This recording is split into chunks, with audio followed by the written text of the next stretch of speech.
Hi, I'm Melanie. I'm Maria. I'm Penny. And we're the girls.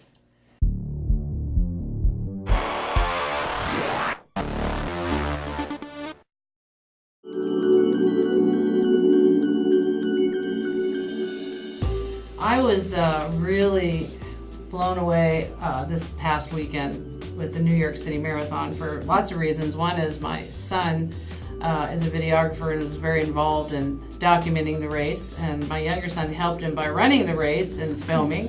Oh. But what was really amazing to me was the Chilean miner. You know, they've been in the news since in October. They were rescued, 33 of them, from being underground for 69 days. Well, one of them, his name is Edison Pena.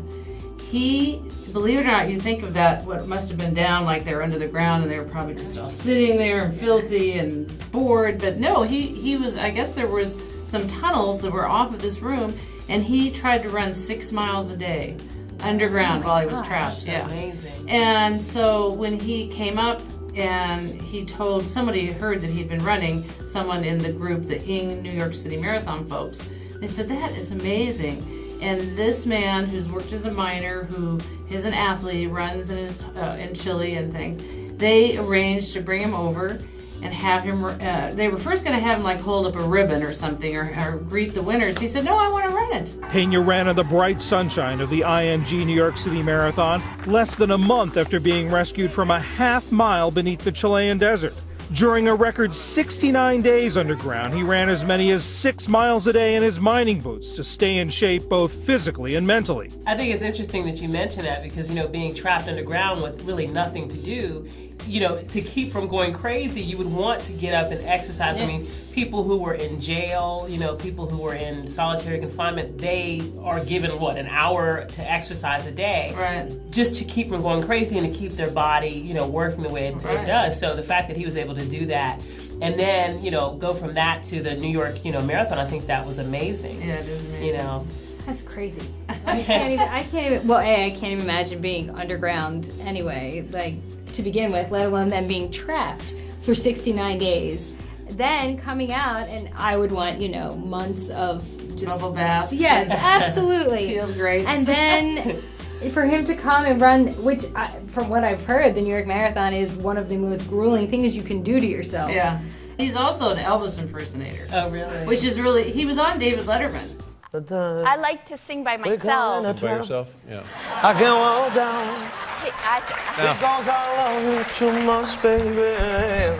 Well, it's nice to hear a good story about the Chilean miners after the one we heard about, and I've forgotten his name, thank goodness, the one who found out he had a wife and a girlfriend waiting for him, supposedly waiting for him, although the wife decided to go home. Right. And the girlfriend greeted him. He's the one who has the wife and the mistress. Now, he was married or is married to the wife for 28 years, Marta Salinas. But he also has a mistress of 10 years, and they discovered this relationship while they were here keeping vigil at Camp Hope. And we are told that the wife is actually boycotting this rescue. She is not going to be there to greet him, and perhaps understandably, because as it turns out, Yonni Barrios invited both the wife and the mistress to be there at the mine shaft. And he actually, what guy would actually say, I'm coming up, I want you both to be and that's the reason why the wife didn't show up, because she said, I have decency, I'm not going to be there. But I think that it's possible that he wanted to apologize to the wife and maybe set the situation straight. Until I saw him kiss the mistress, and then I was like, oh, never mind.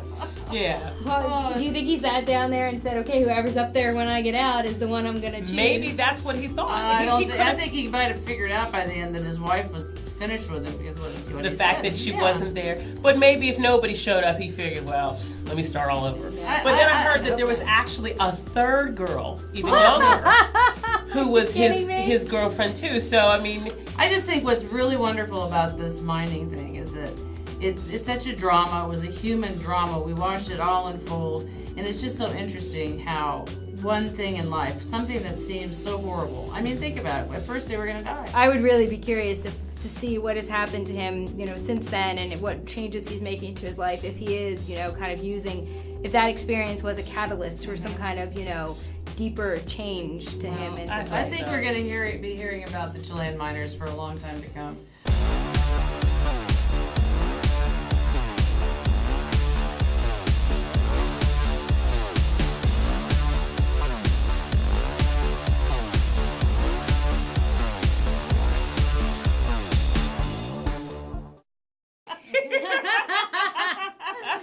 Waving at something else. Looking off this way. See you later. Bye-bye. I'm out.